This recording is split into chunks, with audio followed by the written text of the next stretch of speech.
Colibries, cette semaine on vous emmène visiter la belle ville de Malaga avec son castillo, son alcazaba et sa cathédrale. Parce qu'ils ont décidé de sortir de la matrice, ils construisent leur antidote pour entrer dans le monde réel.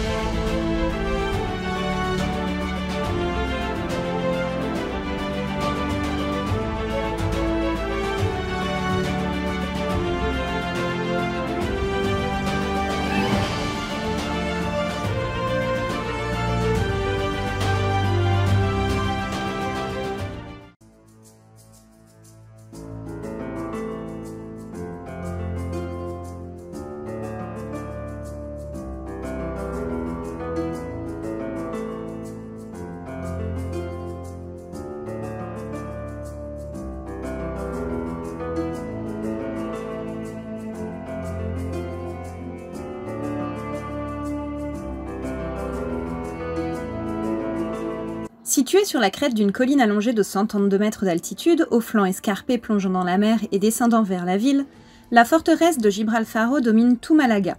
Depuis des temps immémoriaux, cette forteresse est un mirador impressionnant, non seulement pour observer la ville qui se trouve à ses pieds sur le flanc occidental, mais également les accès par terre et par mer. Le tracé des murailles de la forteresse de Gibralfaro est très irrégulier, comme celui de l'Alcazaba. Malgré la longueur de son périmètre et les cassures du tracé de la muraille, les bastions sont rares. Après les interventions réalisées durant l'époque moderne, la muraille possède actuellement 30 pans de muraille, renforcés par 8 tours, l'une d'elles étant la grande tour de flanquement appelée Torre Blanca, la plus grande tour conservée dans la région d'Al-Andalus, située au nord-ouest.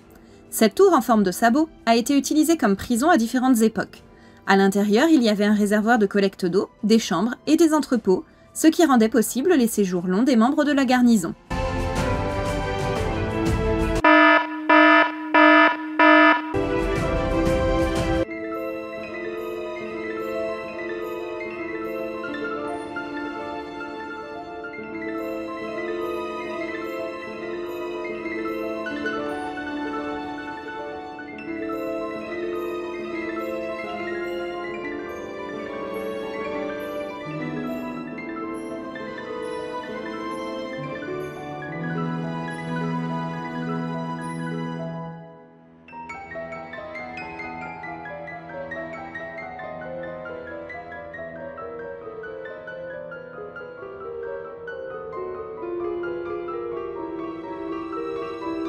On a également constaté l'existence d'une mosquée entourée d'une rue pavée, sous une partie de ce qui est aujourd'hui le centre d'interprétation, dans l'ancien magasin à poudre du XVIIIe siècle.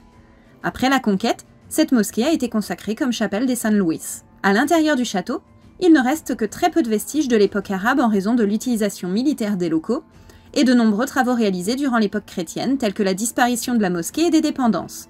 Plus tard, les Français firent sauter une partie du château, avec les munitions qu'ils ne pouvaient pas transporter quand ils abandonnèrent la ville pendant la guerre d'indépendance.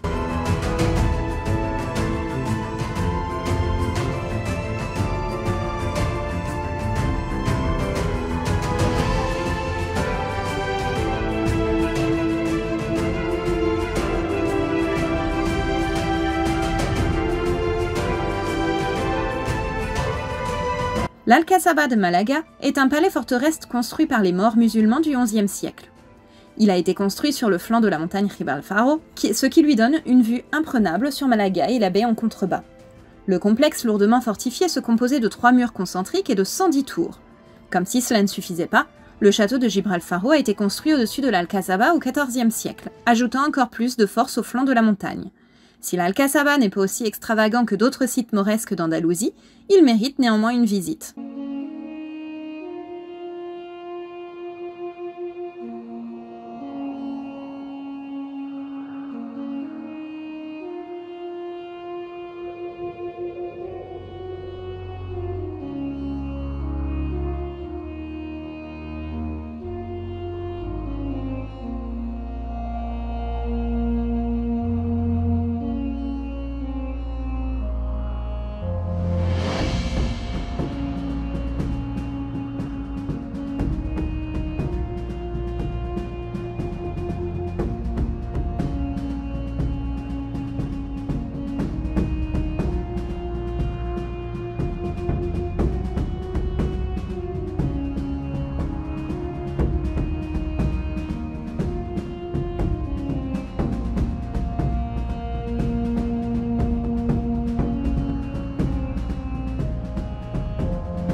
La cathédrale a été construite entre les XVIe et XVIIIe siècles sur les restes de la mosquée de la ville et dont seulement le patio de los Naranjos ont été conservés. Lorsque les chrétiens conquirent Malaga en août 1487, ils sanctifièrent la mosquée pour la convertir en l'église de Santa María de la Encarnación. La rénovation commença en 1510, moment où l'impressionnante façade gothique fut construite. Dans les années qui suivirent, plusieurs chapelles, autels et nefs furent ajoutées dans un style influencé par l'époque baroque de la Renaissance. Les fidèles ont pu commencer à se recueillir dans la cathédrale en 1768, bien que les tours et la décoration des chapelles n'étaient pas encore terminées. Cependant, l'arrivée des guerres napoléoniennes et le manque de financement n'ont jamais permis de terminer cette cathédrale qui n'a donc jamais été finie. La cathédrale est l'un des édifices datant de la Renaissance espagnole des plus importants en Andalousie. La tour du Nord, qui est aussi la seule tour de la cathédrale, se trouve à gauche de la façade principale et ses 87 mètres de haut en font la cathédrale la plus haute d'Andalousie. L'abside, datant du XVIe siècle, est un des autres éléments caractéristiques de cette cathédrale. Elle n'est pas très décorée, mais est constituée de splendides vitraux permettant d'illuminer l'intérieur. À l'intérieur de la cathédrale, sur une base rectangulaire divisée en 3 nefs, se dresse l'autel principal et le chœur. L'orgue compte 4000 tuyaux.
Voilà, j'espère que cette petite vidéo vous a plu. N'hésitez pas comme d'habitude à liker, commenter, partager et vous abonner si c'est pas fait. À très vite la team!